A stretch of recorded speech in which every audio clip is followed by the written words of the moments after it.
Today we are going to talk about what it's like to own a BMW M5 CS with my good friend John. Hello. John, say hi to the YouTube. Hi, YouTube. It's been a while. It has been a while. We're making up for lost time right now. Making up for lost time. We first met 5 years ago when we had a GT3 RS. I think 6, right? 6? 2017. Long time ago. Yeah. GT3 RS, M3, F80 M3 Comp. Yep. And now you've elevated into an M5 CS. Yes. What made you pick this? The grill had a lot to do with it. The fact that it wasn't massive? Yeah, exactly. The G8, yeah, look, I've said this before. If they made the G80 with not that front end, I'd be in one of those right now. Okay. But why the M5 CS then? Why not an M5 Comp? Why not an E63? Well, what's interesting about this car is, number one, it's the steering. The steering just feels so much better than any modern BMW out there. And two, all right, full disclosure, I haven't driven an M5 Comp, but just reading the reviews, they say this thing rides better than M5 Comp because it has the dampers from the M8. So this thing, the suspension is a bit of a Frankenstein, but they took the dampers out of the M8. So every review, not every, but most reviews I've read said this is actually more comfortable than an M5 Comp. And so you get better steering and you have a better ride. So why not? Okay, why not? And it is stupendously fast. Right. And plus, I think value holding will be better. Okay. Yeah. Top of the line CS model typically, yeah. Right. BMW, they were going to build 2,000 or 2,200 of these, but because of COVID, they only end up doing like 1,000 because I think they just ran out of parts. Was it that low production? Yeah, it's only about 1,000. I did not realize that. I knew it was a 1 year model year exclusive, but I didn't realize it ended up being that low. So I think value holding would be better. If I flip this for something else, as I tend to do, those of you who know me. Yes. I like getting most, if not all, my money back. Yeah, of course. That's nice. Who wouldn't want that? Zero chance of that on an M5 Comp, I can tell you that. Yeah, that's a little more mainstream. Yeah, so CS stands for competition sport. Right. And it's been the top tier, most hardcore, I want to say track focused, but it feels weird applying track focus to this car. Like that's right. When they first announced an M5 CS, I was like, wait a second, what? Because I had just driven an M3 CS, an M2 CS, and I was like, yes, these are the driving focused, sporty, track capable ones. But a big luxury sedan cannot be that at the end of the day. Right.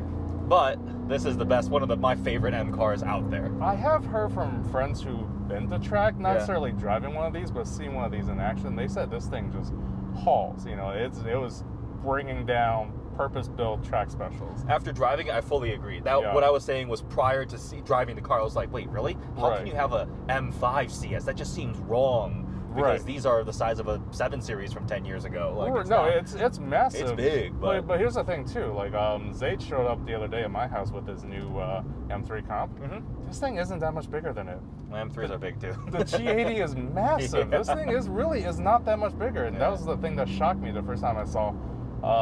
That might have been the first time I've really seen a G80 up close in person. Yeah. I said, oh my God, your car is not that much smaller than mine. An M5, yeah. I may have driven an M5 CS more than you have, actually. I think you have. Yeah, I've spent a lot of time in Mike 312 supercars. They have a, is it Donington Gray? Is that the name of that one? Although, whatever the gray is. Something gray. Yeah. Spent a lot of time in that one. Yours is the matte green? Yeah, they call it a frozen green metallic. Okay. Yeah. And it's been fully expelled. Yeah, full expel stealth, ceramic on top. Protect that matte paint. Right, it's protected, but oh my God, it gets dirty if you look at it wrong. Like dusty and stuff, it just shows everything? Yeah, this shows everything. It's dusty, a little bit of rain, and you're toast. Yeah. Oh, fun fact, you know what? I'm going to challenge you for, you said you haven't driven this more than I have. You have not, because this was my winter car this past winter. Oh, okay, fine, you win. I put a set of Michelin out, well, necessity, right? Yeah. I didn't have my Range Rover for reasons we won't get into, but why didn't you just go rent like a GLS or something, times are hard at Hitachi, okay? Oh, okay, all right. Yeah, okay, yeah. So this was your winter car? Yeah, this was literally my winter car. I put a set of Michelin Alpines or and then I drove this car the entire winter. That's nothing. I drove a rear-wheel drive RAV10 through the winter. Well, this thing is really good in the snow. I can tell you. There's with winter tires, it works fine. Just don't put it in rear-wheel drive only, and don't mash the go pedal. You're fine. That is a big advantage this platform has now because it's no longer pure rear-wheel drive. It's a switchable. You can still go into rear-wheel drive drift mode, but you have all-wheel drive. Yeah. But and having said that, even in because right now my M1, I'm in 4-wheel drive sport. Yeah. It feels really mostly, rear wheel driven. If you blindfold, I mean, I don't recommend blindfold you to make you drive this on a controlled giant skid pad. Right, but this, I don't think just with my butt and my, kind of just feel, I don't think I can tell you that I'm in an all-wheel drive car, even an all-wheel drive sport. And so BMW did an incredible job with this. Have you gone full rear-wheel drive? Yeah, that's my M2. That's my it's M2 setup. Okay. Yeah, so my M1 is MDM, all-wheel drive sport, and my M2 is everything off, rear only. That's the parking lot shenanigan. Yeah. Yep. You've done a couple mods though, right? Right. So this car came to me with M Performance exhaust. The previous owner had that put on, and then I have the built-in Escort CI or whatever it's called. Radar, yep. Right, radar. And then I had my buddy Dennis over at Precision put in a set of Venturi intakes. You can hear it.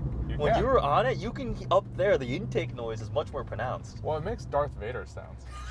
well, I'll show you what I mean when we get a little room here. Let me see if I can demonstrate it. Darth Vader noises, okay? Darth Vader noise, and I'll show you what I mean in a minute here. Hopefully I can.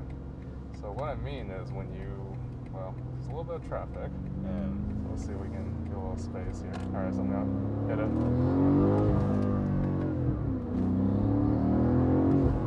You hear that? The M5 Darth Vader. Yeah. It's like right the in and then the out. Yep. Right there. It's like that. Like that asthmatic kind of... sound like Darth Vader in the helmet, like the asthmatic breathing. Yeah, it makes Darth Vader sound. This thing sounds really good with this is the M Performance titanium exhaust. Yeah. That cold start, you were not kidding. I was like, whoa.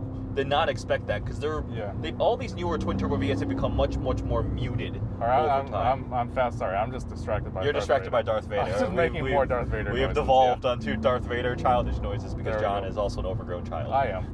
We all are. No arguments there. We all are. No arguments there. Is there anything you don't like about the M5 CS? The seats. So the seats are both a good and a bad. So first we'll talk about the good. They're pretty comfortable. Once you get in, they feel pretty good. For me, they support me fairly well. Maybe a little touch more lumbar support would be good. Mm-hmm. But I think more than anything else, it makes you feel like you're in something special. Okay. Because you're in these very tight race buckets. Yep. Carbon buckets. And then the bad would be you're locked in place. If you like to kind of just shift around and just put your leg up against the door instead of being perfectly straight. These seats will not accommodate that. Very painful. Right, exactly. There's a lot of poke points, especially at the top of these kind of thigh bolsters. Yeah. So the second you raise your leg up like this, right here, it just pokes right into your thigh. I did a long trip from Monterey to Arizona, and I had bruises on the side of my legs from these bolsters. They're really aggressive. Yeah, and number two is some of the weight-saving measures are frankly ridiculous. We talked about this right here. It would be so much more useful if I had a center console here, but it's fixed. I mean, how much could two plastic hinges weigh, right? Way too much, but we could still have heated seats. But we see and no front camera. Also, no front camera. They deleted that too. Yeah, there's no front camera. Carbon roof and carbon hood, but no front camera. Right. It's weird. I noticed that when I was driving the M3 CS. I was like, why do I have a center console cover, but I have heated seats? Who made this decision? Right. I mean, the heated seats are nice, especially since this was my winter daily. Correct. But since you're willing to put heated seats in, why not just give me my center console cover? Right, or a front camera. Yeah, the weight, I don't know if that's a product planning decision where they're like, okay, customers will feel like it's a track-focused sporty one because they can't put something in their center console. Yeah, when you're parking it, it's hard to place that front end, especially if there's a parking block in front of you. Always back in. I've tapped, not hard, just ever so slightly. I've tapped the front splitter on this and always back in. Yeah. I learned that with the Shelby because again, no front camera or sensor, so just always back in with the camera. Yep. Always back in. Yeah. So yep. This actually rides we've been on nicer roads. Yeah. I think Mike's, because he lowered it, the lowering springs. Yeah. Compromised the ride quality even worse. Yeah, your stock ride height. You drove Mobine's E63, right? Yes. How do you and you drove my RS7? I gave you that for a bit. How do you think this stacks up compared to the other German luxury sports sedans? Well, it's the steering and the feel. Just the front end feels so much more darty, and I don't mean that in a bad way. I mean that in a very good way. The front end is just so much more darty than those cars. You can just, I can see how this would actually be a really good track car because there's an immediacy in and feel to the steering that's just missing from those cars and other BMW M's, to be honest with you. When you CS it, that's really, I think, when you CS it, I like that. When you CS it, I think that's really the biggest benefit of it. So you wouldn't even go back to look at one of the other ones, E63s, no. Panameras. Once you had this, you can't go back. Right. It's really is like a blend of all the great cars I've driven. This pulls. Okay, before I had the 765 LT, I said this pulls like a McLaren because really does. The acceleration was on pace with 600 LT. I 100% swear Easily, yeah. an M5 CS from a 60 to 130 pulls as fast as like a McLaren 650S. Right. And people are like, no way. I'm like, this is way underrated on power, and it is a freight train. It is so fast. Yeah, because I had the 600 LT, and I swear it pulls as hard as that car. Yeah. But I got 4 usable seats, and believe it or not, PSA for all the parents out there, a child seat fits really well in these carbon bucket. I think that's the first picture you sent me when you got the car. It goes, look, Ethan's seat fits. I'm like, okay, but how about the car?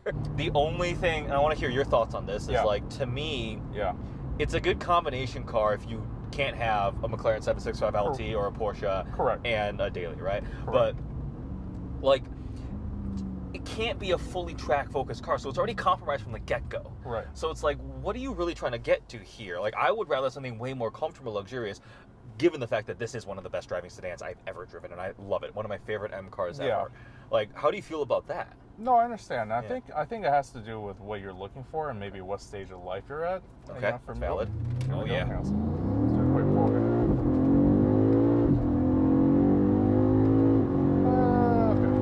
So that was really fast, but the problem was, just got out of a 765 LT, and that I was like, wait, are you going full throttle, buddy? Yeah, I was going full throttle. I know, right? The McLaren just ruined it. We should have gone the other direction. Right, when we hit triple digits pretty fast, but in a, and a McLaren was different. Anyways, but because like, track-focused, big, heavy luxury sedan. I was like, just trying to get my mind around it. Like, I personally would love, like, a big floaty boat. I would love to daily drive a 7 Series or an S-Class or a Range Rover. Yeah. No, and that's valid. I think up until a few years ago, I agreed with you because I said, well, why not just have a car be a specialized yes. at what it does? But, you know, this thing, it changed my mind a little bit. Okay. I would say it changed my mind a little bit because it really has that kind of Jekyll and Hyde personality. So if I just turn this off, turn my M mode off. Go into full comfort? Oh yeah, it quiets let's down. Go full comfort. Okay, let's go full comfort, for example. So, you know, I do comfort suspension regardless, just because we're in Michigan. Yep. But so right now we're in automatic. The transmission creeps up to 8. Yeah. The exhaust quiets down. Yeah. So if I got my kid in the back, you're in a dadmobile. Yeah. Right?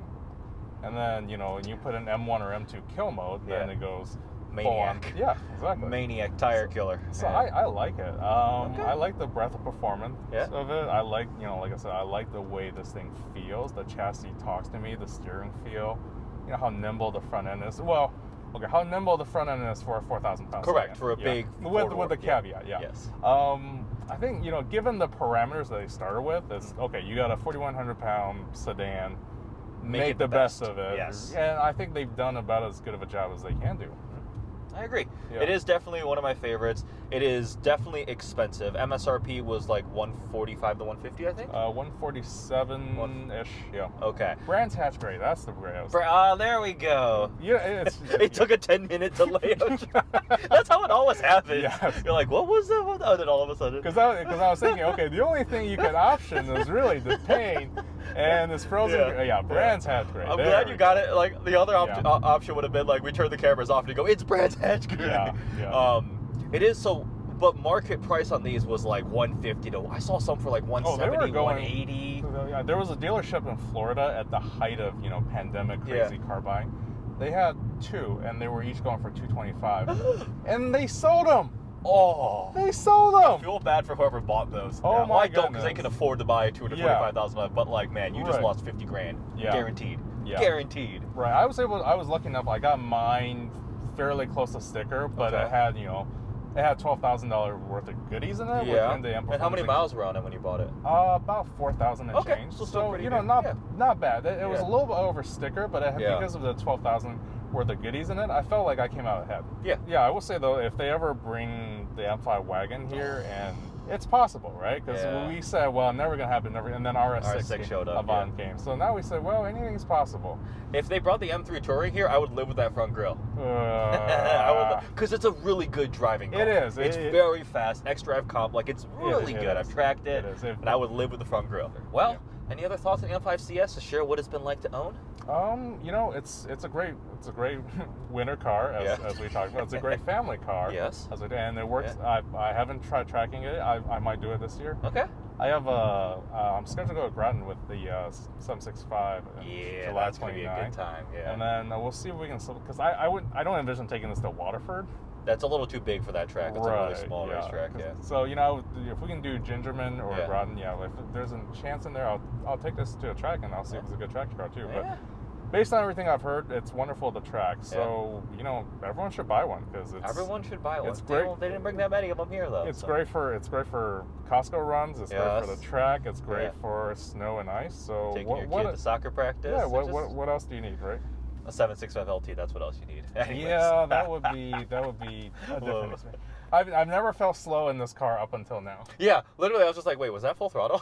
I've owned this car for almost a year now. Yeah. There was never a day where I've driven it where I felt this thing feels slow. Yeah. But back then, full throttle, it felt slow. I was like, wait a second. Make sure you also check out, we're doing the McLaren 765 LT videos. Just pick that one up. If you want to go down memory lane, you can go watch our old M3 videos, the 3RS, random vlogs of John and Josefa and Mobeen bullying me.